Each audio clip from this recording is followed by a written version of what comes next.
Está no ar o Daily Fin, seu resumo diário de notícias e negócios de uma forma simples e descomplicada. Meu nome é Gabriel Branco. E eu sou André Hermeto. Nossa missão aqui é trazer 3 assuntos essenciais para o seu dia, com contexto e um olhar crítico. Lembrando que no fim tem o nosso giro completo dos mercados, para você conferir o que mais mexeu com o humor dos investidores. Hoje é sábado, 17 de janeiro, então já pegue seu café, procure um lugar confortável e fique aqui com a gente.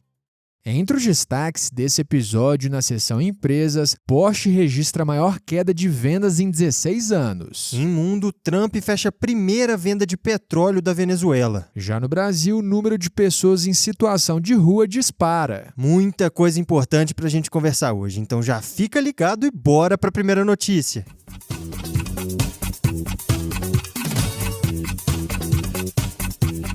No mundo dos negócios, a Porsche enfrentou um 2025 bem complicado. Isso mesmo com campanhas estreladas por nomes como Dua Lipa e Orlando Bloom. E os números mostram isso claramente, Branco. As entregas da montadora caíram 10% no ano, o maior recuo desde 2009. Para ter uma comparação, essa queda de 2009 foi no auge da crise financeira global, quando as vendas despencaram quase 14%. E dessa vez a pressão veio de dois lados ao mesmo tempo. Por um lado, a demanda mais fraca por carros elétricos e, por outro, teve também uma queda forte nas vendas na China, que é o mercado-chave para a marca. No total, a Porsche, que é o braço de luxo da Volkswagen, entregou 279 mil veículos em 2025. Só na China, as vendas despencaram 26%, mostrando como o cenário pesou bastante. Por lá, a desaceleração da economia, somada à crise imobiliária prolongada, reduziu o apetite por bens de luxo, afetando diretamente marcas premium como a Porsche. Para completar esse quadro, a concorrência local avançou rápido. Fabricantes como BYD, Xiaomi e Huawei vêm atraindo consumidores com materiais premium, softwares mais avançados e baterias competitivas. Agora, a fraqueza não ficou restrita à China. Na Alemanha, que é o mercado doméstico da Porsche, as vendas caíram 16%. Já na Europa como um todo, o recuo foi de 13%. Até mesmo o carro elétrico mais emblemático da marca sentiu esse baque. O Taycan, o primeiro carro elétrico da Porsche, viu sua demanda global encolher 22% no ano passado. E claro que esse desempenho acabou respingando direto no mercado financeiro. As ações da Porsche caíram 0,66% ontem, dia 16, e já acumulam queda de 30% nos últimos 12 meses. E vale lembrar um ponto importante aqui. Em outubro, a montadora reportou seu primeiro prejuízo trimestral como empresa listada, que foi de 1,1 bilhão de dólares. Enquanto isso, o cenário é bem diferente para a rival italiana,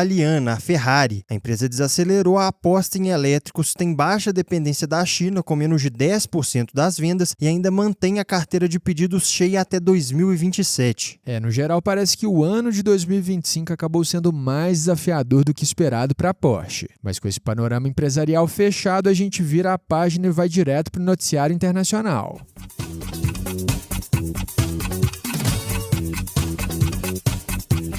Agora, no bloco internacional, Donald Trump fechou a primeira venda de petróleo da Venezuela desde a captura de Nicolás Maduro, numa operação avaliada em 500 milhões de dólares. E o negócio envolveu peso pesado, viu, Branco? 2 gigantes do setor de energia entraram na jogada. 250 milhões de dólares foram comprados pela Vitol e os outros 250 milhões ficaram com a Trafigura, 2 das maiores comerciantes de energia do mundo. Agora, além do lado econômico, tem um fator político importante por trás dessa venda. Isso porque um dos principais executivos da Vitol doou 6 milhões de dólares para a campanha eleitoral do próprio Trump. E esse movimento não é isolado. Depois da captura de Maduro, Washington afirmou que vai manter o controle da indústria petrolífera venezuelana por tempo indeterminado. Além disso, o governo americano vem incentivando petroleiras dos Estados Unidos a investirem até 100 bilhões de dólares no país. E em paralelo a isso, a presidente interina da Venezuela também se mexeu. Ela propôs uma reforma no setor de petróleo justamente para facilitar a entrada de capital americano, o que marca uma mudança significativa na relação entre os dois países. Agora, indo para o outro lado do mundo, Trump também avançou em outra frente estratégica, agora envolvendo o comércio com a Ásia. Os Estados Unidos fecharam um acordo com Taiwan que reduz tarifas de importação de 20% para 15%. Além disso, o acordo também prevê 500 bilhões de dólares em investimentos de empresas taiwanesas de semicondutor semicondutores em solo americano. Esse acordo foi praticamente desenhado sob medida para a TSMC, que é a maior fabricante de chips de inteligência artificial do mundo, um setor visto como crítico para a segurança econômica dos Estados Unidos, principalmente diante das tensões com a China. E já que você falou em China, Branco, para fechar com uma movimentação importante, o Canadá assinou um acordo histórico com os chineses e reduziu tarifas sobre veículos elétricos de 100% para 6%.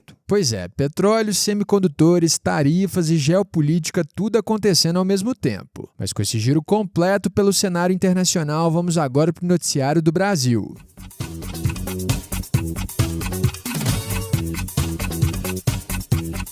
Agora no nosso bloco de Brasil, segundo dados da UFMG, o número de pessoas em situação de rua cresceu 88% entre 2020 e 2026, saltando de 194 mil para 365 mil pessoas no país. E quando a gente olha para a distribuição regional, Branco, o cenário fica ainda mais concentrado. 61% dessas pessoas estão no Sudeste, com as capitais São Paulo, Rio e Belo Horizonte liderando o ranking, seguidas por Fortaleza e Boa Vista. Agora o dado que chama mais atenção está em São Paulo. A capital paulista sozinha concentra quase um terço da população de rua do país, com 101 mil pessoas vivendo nessa condição. Agora mudando de assunto, mas ainda dentro do noticiário nacional, o caso Master continua rendendo novas atualizações. Veio à tona que Fabiano Zettel, empresário e cunhado de Daniel Vorcaro, é dono de fundos que compraram parte da fatia dos irmãos do ministro Dias Toffoli no resort Itaiaia.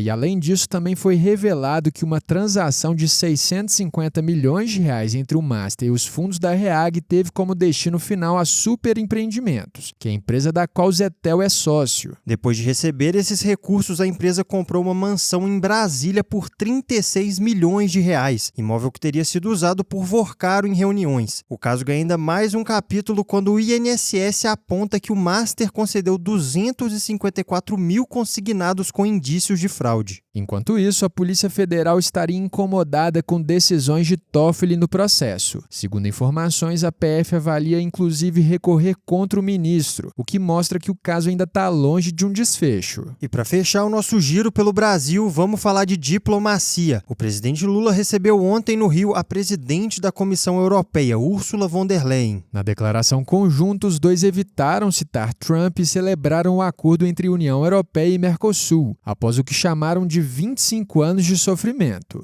Lembrando que o acordo reúne 720 milhões de pessoas e envolve um PIB de 22 trilhões de dólares. A assinatura final do tratado está marcada para hoje em Assunção, no Paraguai, e deve criar a maior zona de livre comércio do mundo. Entre um cenário social cada vez mais delicado, um caso financeiro sem fim e um movimento diplomático de peso, o Brasil fecha a semana no centro das atenções. Mas encerrada essa sessão, bora agora para o nosso fechamento dos mercados.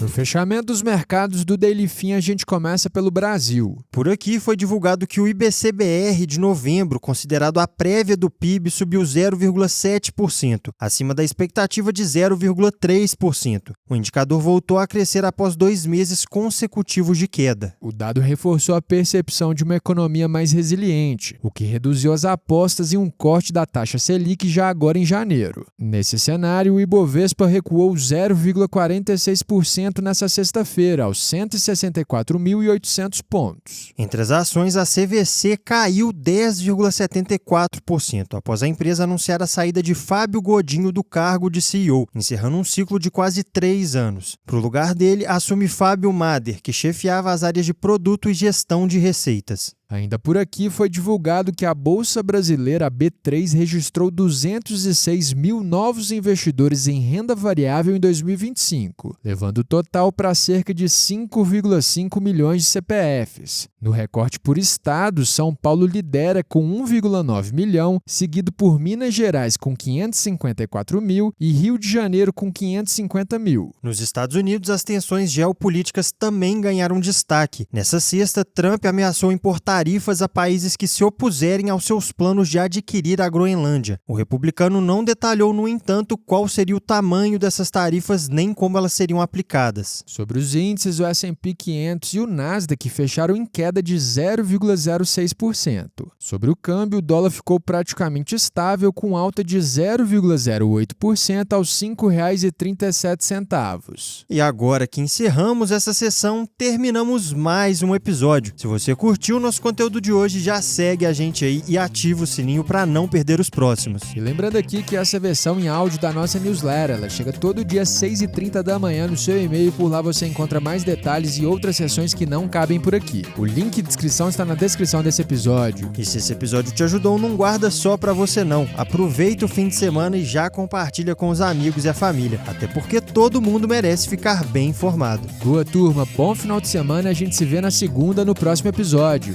Valeu, pessoal!